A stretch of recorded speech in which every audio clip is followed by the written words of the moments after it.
everyone! I am so excited. Today's video is actually my first ever video collaboration, and it is with none other than the wonderful and talented and beautiful and just overall so cool Tess Chung. I will be leaving all of her links down below. I'll pop a little photo of one of her IG posts over here so you guys can see what she looks like. She is another YouTuber and she also has an Instagram.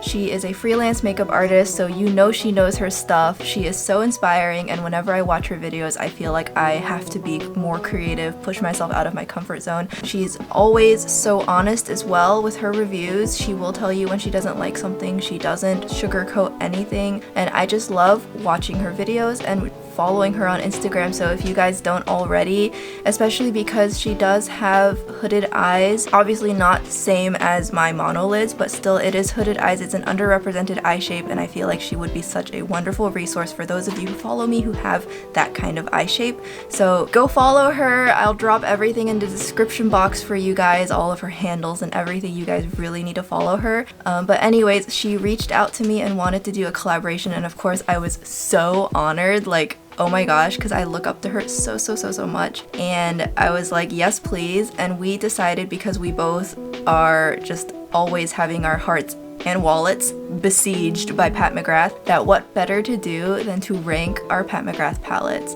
And now we both have different palettes in our collection. Neither of us have a complete collection. This will also be only a ranking of her big motherships. So I personally only have like one of her quads, one or two. I used to have her Blitz Astrals, but I have actually since sold them because I just never ended up using them.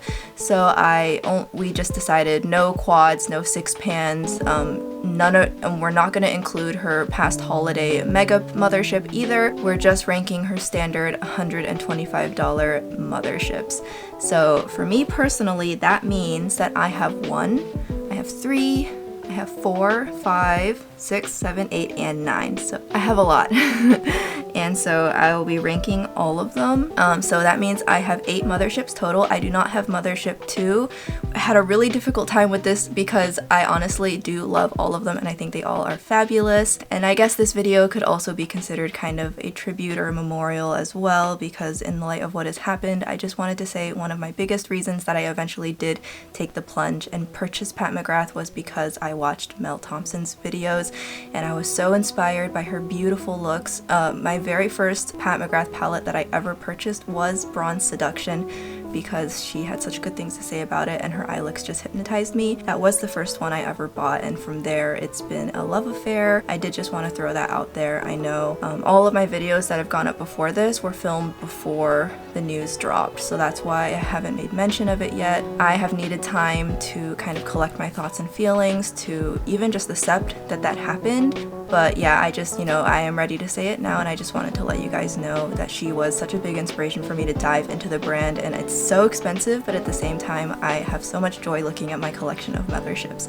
So let's start ranking them. And this honestly actually super surprised me. So to preface, I'm gonna say that I have 3 tiers. The bottom tier is going to be my expectations, and what I got, the gap was really large. And with each progressive tier, the gap shrinks. So every single palette that Pat McGrath has of her motherships is just such good quality. I personally love her matte formula.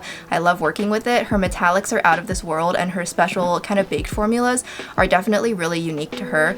So there is nothing to speak of in terms of quality. There's nothing a small little amateur could criticize. So just make of it what you will. If you guys have watched my previous videos, you guys will know what my preferences are. So ranking at the bottom, because this I definitely overhyped for myself. It was out of stock for a really long time, and I even feared it was being discontinued, but then when Morgan Turner posted the notification that it was back in stock and it was running concurrent with a 30% off sale, I bought it. I was so excited when I got it. I filmed 3 looks. It is on my channel. Those 3 looks I honestly am so disappointed in. I think those looks do not do this palette justice, and I am working on a project where I update 3 looks 1 palette with the motherships, and I will be redoing that video. But in the meantime, I feel like this palette ultimately might just be too advanced for me, or maybe I just wasn't creative enough to work with it, but regardless, my expectations of me being able to use this to create some beautiful looks, that expectation has not been realized, and that is why Mothership 3 Subversive is going to be ranked last. Now, I would say out of all of the Motherships, this is going to be her most unusual one. Looking back on her whole repertoire, this is definitely going to look very different and feel very different to her other Motherships. You know, I can't really create a really good look out of it. I feel like my looks with it look really dull, not much contrast, really washed out, not super intense, and I think it's because of the color pairings in this palette that I don't really know what to do, and so because of that I don't end up using it much. I feel like I just cannot do this palette justice, so that is why for the time being this goes on the bottom. The next one, and this is going to round off the bottom two because after this we're going to step up to I like it a lot. This is going to be Divine Rose 1.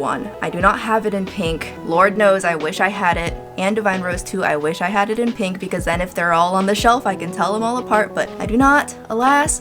But I have the normal black one. Now, if you guys will recall, this had a insane launch. It was being super hyped up, and it was coming right off the heels of the Star Wars collection. People were going crazy. I personally go to work from 7 to 9.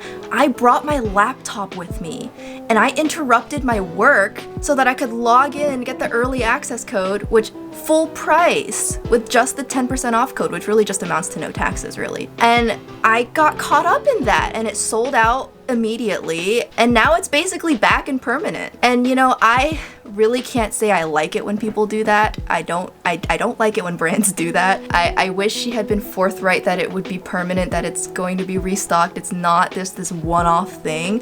But I think after the Star Wars collection, people were really freaked out and really paranoid that it was going to be like that, where it's one and done, and she never made any indication otherwise. So of course it sold out like crazy, just instantly. As you can see, this one is hardly touched. I've used it twice. I thought it would be such a great daily palette for me to use. I think the biggest thing about this palette that was such a huge letdown for me is this shade right here. Now if you look at it, you can actually see like in the mirror that it shifts pink to gold. It's one of those classic pink to gold duochromes, and it looks epic in the pan. It looks amazing, and if you even swatch it on your finger in your hand, you can see that pink to gold shift. And I was like, oh, it's so beautiful, the swatch is so beautiful. And then when I put it on my eyes, and I'm not the only one who had this experience, by the way, Teresa is Dead mentioned having this issue too, which is why she also just felt so underwhelmed. When I put it on my eyes, I didn't see the shift. Suddenly it was like a satin. I was really confused, and I've tried it over dark eyeshadow, I've tried it over a bare lid, I've tried it over light eyeshadow, and I could never get the shift to show. Now that I have the Intensifies Eye Wand, I certainly will be going back and using that. My skills have also improved, so I'll see. But I couldn't get it to really show up. I couldn't see the shift. Yeah, I think this is what really just ended up making it the biggest disappointment, was that this shade was everything to me and I just never could get it to show. This shade also up here is a kind of that pink shift, white to pink shift, and I have never liked those shades. I almost never use them. My least favorite highlighting shade like ever. I have had white highlighters that shift pink, decluttered them all, I don't use it. So I also just don't find this shade appealing. Yeah, it just was really a big shame that I bought into all that hype. I mean, I'm not unhappy that I have it, because I will say this shade right here is everything. But like everything else, just I was just really let down. I was really let down, and this time I don't feel like I failed the palette. I feel like this palette just failed me. Okay, so that more or less rounds out the bottom two. So now we're kind of moving up to the next tier, which is I like it, but it ranges from it's okay, I'm not super inspired, to I like it a lot, but not quite as much as the ones I like the most. So that's kind of the range of this bracket of palettes. So bottom of this bracket is going to be the it's okay, kind of boring, not super inspiring, is going to be Mothership 4 Decadence. And now the version I have is the Star Wars edition. Yes, I did manage to get my hands on it. I love Star Wars. Now what's inside is all just her metallic formula, so you would think I would really like it because I love her metallics formula. And I will say this shade here and this gold up here, which is called gold standard, by the way, because literally this is like the gold metallic to have. It is really pretty, but it is definitely pretty obviously a companion palette, and I just am not the kind of person to reach for multiple palettes at a time. I'm really lazy. I just want to use one and be done. So reaching for a second palette to use this, I just am like, oh, I'll just use something else. So that's why this is ranking here. It is still really, really pretty. I do have a look somewhere on my Instagram where I used this and I loved it. I should use it more often though. I really should use it more often. It is a crime that I don't use it as often as I do. So part of me doing my updated 3 looks with all the motherships, which is by the way going to take me a century and a half, is to kind of just see if I can rekindle my love for things like this. Coming up next is going to be, again, it's okay. I personally think this palette kind of got usurped. That's why it got booted all the way down back here, and I'll explain more later as I reach the end. It also had a similar situation where, like Divine Rose, because it came on the heels of Divine Rose, it was really hyped up. It had limited edition packaging. I accidentally bought 2 and then had to sell 1. That was a whole mess. It was not funny. Again, I got swept up. I bought it full price with just the 10% off. I got swept up, and that is going to be the Divine Rose 2. Now, I do like this more than the Divine Rose 1, and unlike Divine Rose 1, this multi-chrome does definitely show up. However, it's that weird green. See, this shade of green, this very specific shade of green is not super flattering on me. With my undertones, it's very easy. So if I had a matte that was this exact shade of green, it's very easy to look like I just have a really nasty bruise. So I find this shift looks kind of strange. Also, when you see the pink, this matches with any of the other mattes. Like these 2 mattes over here that are a little bit more pinky and then had this in the center, you would not think anything of it.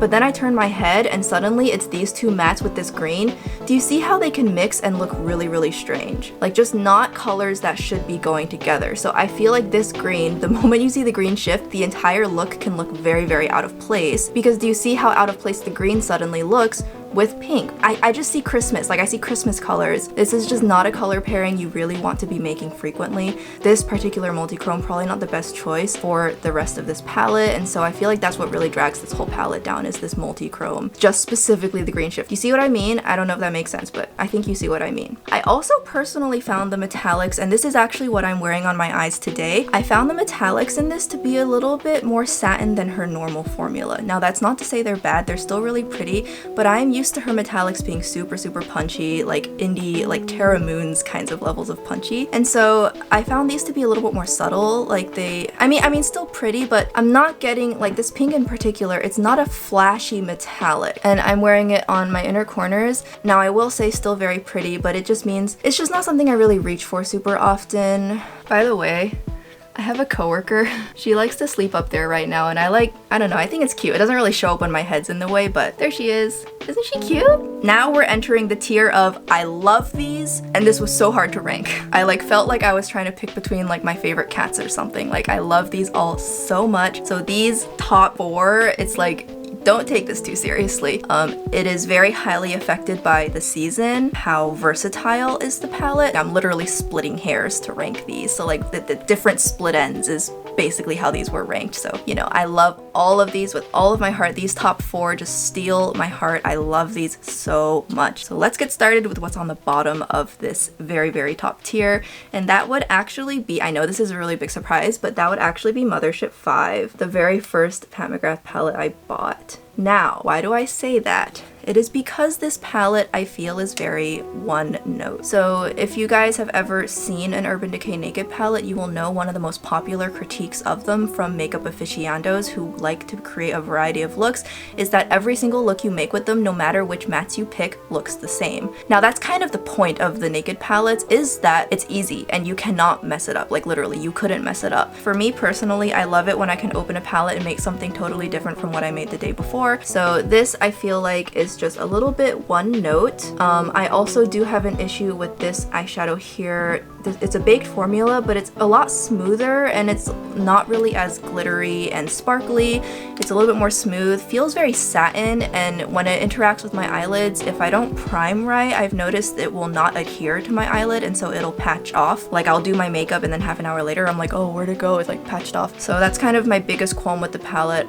As I've mentioned before, before, my eyelids can be really difficult to put eyeshadow on. If I'm not having a good skin day, if my eyelids are really dry, eyeshadow will go patchy on me, and it's never the fault of the palette. It is just literally past a certain point, you just can't put good eyeshadow on bad skin. So this red shade right here is going to misbehave if my skin is not in the game. And that can be a real letdown because this is one of the biggest reasons to buy this palette, I would think, is this shade. It's really, really pretty, but it just doesn't show up on my eyes like it shows up on, say, Mel Thompson's eyelids. I can't ever get it to look quite like hers. This shade up here and this shade, these two big shades are just perfect and beautiful, and I feel like they're never talked about when people talk about this palette, but those are such pretty shades. But yeah, that is where this is going to land. Now, remember how I mentioned that my rankings of the top 4 is, honestly, I feel like if you were to ask me to rank it any other season of the year, maybe they might be shuffled around a little bit. Well, this is going to rank at number 3. This is Mothership 6. Now, I know when this was first released, people were like really mad at it, and people were saying, oh, it's their least favorite, this is kind of their first dud. I have always liked it, and I feel like I've only loved it more and more and more as time has gone on. This has truly proven to be the Pat McGrath mothership that I feel like I hold other motherships to this standard. If it meets this standard, it's in my top, because I can create looks that look like they came from different palettes. There's so much variety in here. This is just so beautiful.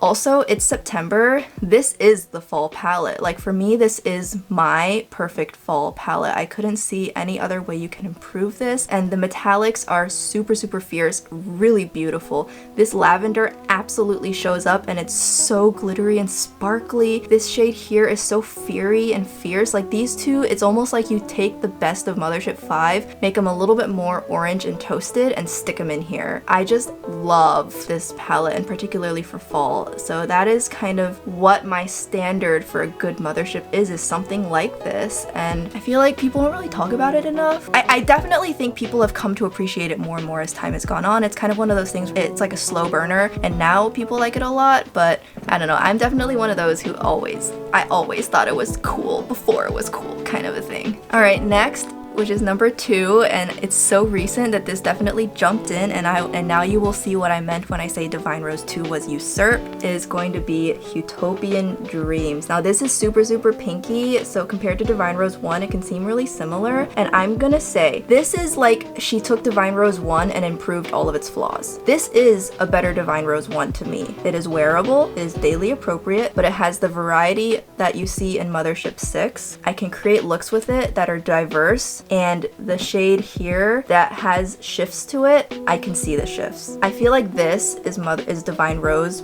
but significantly improved. And this is so beautiful. The green, also you'll notice the green is a lot more earthy this time around, and it's no longer a baked shade, it's just a metallic. So this multi-chrome definitely dethroned the multi-chrome in Divine Rose 2 for me. I prefer this multi-chrome over her other multi-chrome in Divine Rose 2 by a long shot. This definitely was a surprise hitter for me. I know compared to the promotions versus what we actually got, a lot of people were feeling really let down. I like follow her on Instagram, but her posts don't really show up in my feed super often because I don't engage with her account very much, so I was basically under a rock. So when I finally saw the palette, I was like, oh, I think it's really pretty, and I didn't quite understand what the salt was all about until I went back and dug through her history, and then I was like, oh, I see why people are salty now, and I can understand. Very valid. But I personally really, really like this. This is really just what I want out of a mothership. I want it to be wearable, and I want it to be easy to use, but I also want it to have enough variety that it pushes me out of my comfort zone and makes me feel like I can create something that is still artistic and colorful without being too much, like too difficult to use. And I feel like that is one of those things that is Pat McGrath's greatest strengths, is her ability to bring in something that we don't usually think about or that we wouldn't consider daily appropriate, something that we would think of as just like runway makeup or magazine cover makeup, but she can put it in these motherships in combination with something we're more familiar with and create something that then feels really approachable, but that somebody who is very enthusiastic about colorful looks can still use and feel like you're getting a really diverse range of looks. That's what I feel like is a good mothership, is something like that. And I didn't think Divine Rose had that, and I think Subversive was too far into crazy land, and this and Mothership 6 just encapsulate that balance really, really well. However, it's not number 1, and I'm gonna show you guys number 1. I know you guys are gonna be so surprised because I have never really used it on camera, but number 1 is going to be Mothership 1 Subliminal. And I know this is like not really a talked about mothership, this is so slept on, Here's what it looks like. It is so beautiful. I just think there's just something about this palette that feels perfect. There's not a single shade I would replace. There's not a single shade I would criticize. There's not a single shade in here I wouldn't use. I love this so much. Unlike the red in Mothership 5, this blue has no problem showing up on my eyelid and just coming to town. This shade here is just so highly unusual. I don't have anything like it, and this kind of pale gold is also just super special. And also this black, this is the best matte black in my collection. I will pull this palette out just for the black. If I'm like, oh, I want to do black, I want to do wing eyeliner, but I want it to be eyeshadow, I will go and find this palette, pull it out, and use this black. So this black I have used so many times. Of course you can tell it hardly has a dip because it's black, but I love this so much. Again, encapsulates everything I want in a Mothership. It's also really cool toned, and I feel like it was so ahead of its time because cool tones are trendy now, but they never were trendy for the longest time. But this is the cool tone palette, and it's no more and no less than what you need. Like, I feel like some cool tone palettes go way too crazy and they end up having to incorporate warm eyeshadows to work. Other cool tone palettes just are like, oh, let's just do grayscale, which is like fine, but like that doesn't look natural or daily appropriate or whatever. Like, and the cool tone trend in Korea also tends to go a little bit too close to like being very mauvey and purpley. So, but this, it is cool toned, it's not mauvey, it's not purple, and it's not gray, you see? And it's perfect. I love it so much. I could never ever be parted from this. I feel like this shade reminds me of that shade in Huetopian Dreams, but with a little bit more silver injected into it. That must be why I love it so much, or it might be why I like Huetopian Dreams so much. But yeah, I can't get enough of this. I would totally recommend this to anybody. If anybody was like, oh, you think I'll like it? I would say you would. It might seem intimidating, but really these two cool mattes are the look. You don't need cool tones other than this to make your look. You really don't. I just need to like preach about this palette. I'm sorry. But for example, here is Botanic Mauve from Clio. As you can see, it's not, it's like marketed as a cool tone palette, but it's honestly very mauvey, very purpley. So, and then there are quite a few warm shades in here. And then here is Holika Holika Matte Magique. Again, this is cool tone, but it's very purple, and the purple packaging obviously is going to make it look more purple than it is, but it really is very purple leaning. So again, cool tone, but still very purple. This is the Glam palette, and it is very shimmer heavy. There are 5 mattes of them. This is like a warm tone matte. This is a warm tone matte. These two are really the only two true cool tone mattes in this palette. Everything else, this palette is carried almost entirely by just how nice the shimmers are, but even then you see there's a pink one, there's a gold one. So this is like marketed as a cool tone palette, but I personally don't treat this as a cool tone palette. For me, it is just a really great daily appropriate palette. So just kind of to compare, to show you guys that there really truly is nothing quite like Subliminal on the market, in my very humble and unqualified opinion. And then lastly, here is Making Mauves. Again, very purple. Lots and lots of purple being injected in here to make it look more cool. And so now you see I open this up again, and you can see how this truly has no comparison. I really truly don't think there is any other palette that with mattes that can compare to these two mattes right here. To not even speak of the beautiful metallics and baked shades you have over here. These two mattes are so special, and also nobody really talks about it, and you know I do love rooting for a good underdog palette, so that is why Subliminal is #1. It just is so special to me, and I love it the most. So I hope you guys enjoyed watching me rank my palettes. So I hope you guys found this to be at the very least entertaining. I know people love a good ranking video, so I do want to rank more of my eyeshadow palettes in the future because I am a little bit of an eyeshadow palette hoarder, like just a little bit. So if you guys want to see more of those, just let me know if there's any brand in particular you want me to rank. But in the meantime, I just want to say thank you again to the wonderful, amazing, and gorgeous and talented Tess Chung for collabing with me. Again, please go check out her profile, go check out her channel, go check out her Instagram, and watch her rankings too, because I'm totally interested. See what our opinions are, see what our preferences are. Super interesting. And in the meantime, I will be back for another video. I hope you guys enjoyed this one. I'll see you guys very soon. Bye!